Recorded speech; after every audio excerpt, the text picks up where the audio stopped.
Dans le village de Koudouma, au bord du fleuve où dorment les crocodiles, vivait une jeune fille nommée Aïssata. Depuis sa naissance, elle voyait ce que les autres ne voyaient pas. Des ombres, des silhouettes qui se tenaient derrière les gens, muettes, immobiles, parfois souriantes, parfois hurlantes. Personne ne la croyait. On disait qu'elle mentait, qu'elle inventait des histoires pour qu'on la regarde. Mais Aïssata ne cherchait pas à être vue.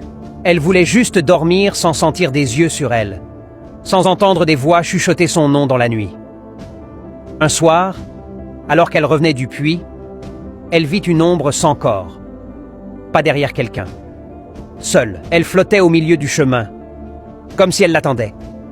L'ombre leva la main et montra la case de son oncle Demba, le forgeron du village.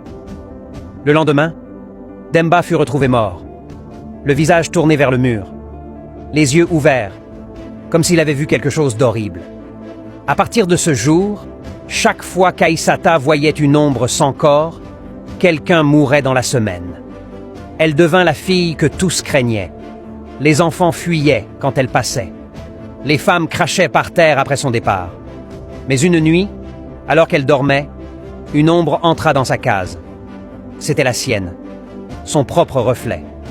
Elle se leva, terrifiée. « Que veux-tu » murmura-t-elle. L'ombre lui répondit sans bouche, sans voix, seulement dans sa tête. « Je veux rentrer chez moi. Tu n'aurais jamais dû naître. » Aïssata se recula. « Qui t'a fait ça ?»« Ta mère.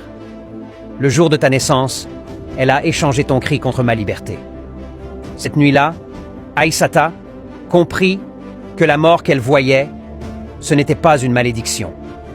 C'était un rappel. Chaque ombre qu'elle voyait, c'était une part d'elle-même qu'on lui avait volée.